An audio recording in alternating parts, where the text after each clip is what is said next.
We're at Summer NAMM 2014 on the Artiphon booth, and this is Mike, and he's invented a thing which it's a bit different. So Mike, tell us about your thing. Yeah, so basically this is a multi-instrument. The idea is that if you want to approach it as a guitar or a drum machine or a bass or a keyboard or a violin, you can actually use those techniques. Of course, it can make any sound possible because it's MIDI, but it's really the first in its category of instruments that you can use traditional techniques or invent totally new ones.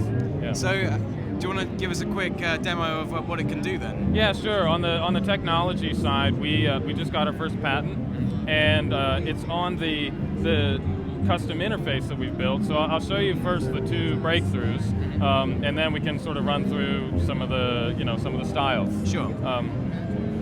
Everything is polyphonic aftertouch. It's all pressure sensitive, every note, and so. So good for synths and that kind of thing. Yeah, really. I'll actually play. And right now we're controlling Logic instruments, and I've just mapped aftertouch to filter. Also, we've been able to do for string techniques, but also just continuous controllers, the ability to go fretless. Yeah. So you can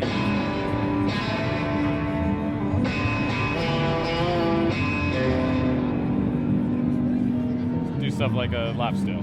Very nice. Yeah, indeed. it's a lot of fun. Sort of on the simple side, if you just want to play an acoustic guitar, you can put it in strum mode.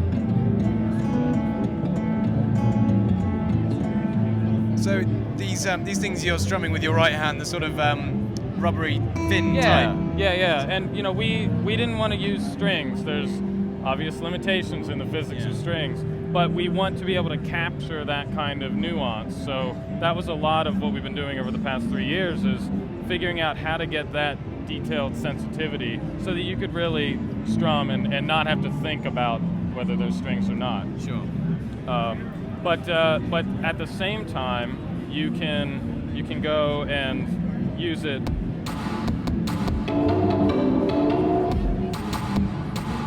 as a grid controller, basically. So it seems like there are different modes on the picking side of things. Have you got? Do you want to just tell me about those? Yeah, we want to, out of the box, we want to keep it really simple. So you can strum, tap, bow, arpeggiate, or we have this custom mode, which makes it basically the grid controller. Then we're going to let people customize, of course. I mean, it's MIDI. You can do whatever you want. So you can tune this like whatever instrument or map it to Ableton, whatever you need to do.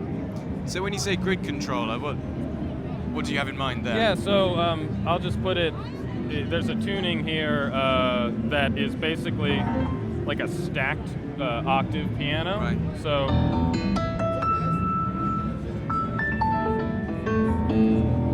we've got a Steinway, 72 keys right here. Nice. Yeah, it's pretty wild. And is it going to be this length, or can you make it any length? We are actually, so we're still researching, we're still building out the product for manufacturing and looking for as much feedback as we can get from people. That's why we're here at NAMM. And so we're looking at 6 fret, 12 fret, the technology is totally scalable. We want to hear from people what they need. And also the iPods, which is in it, that's not necessarily not at all. We're not using it at all right now. In the prototype, we wanted to create sort of the all-in-one, what we call a studio in the instrument, just to prove the concept.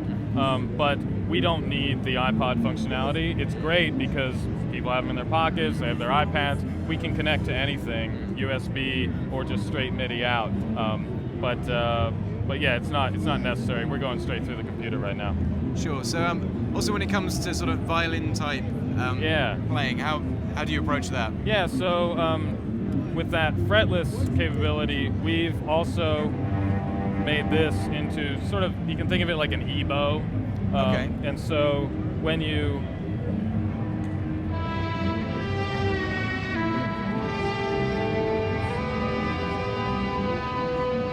use this, it's basically like a separate volume pedal per string, and then you have the full fretless up here. Right now it's tuned in fifths like a violin. Excellent. So how much is this going to cost then, and when are they going to be on the market? Yeah, so development is tough. We're a startup, but we've been working hard to really bring this to a manufacturable level. $400 to $800 is the range that we're looking at right now. This has been really high-end wood production, and now we're looking at more factory manufacturing, what we can do there to bring the price down.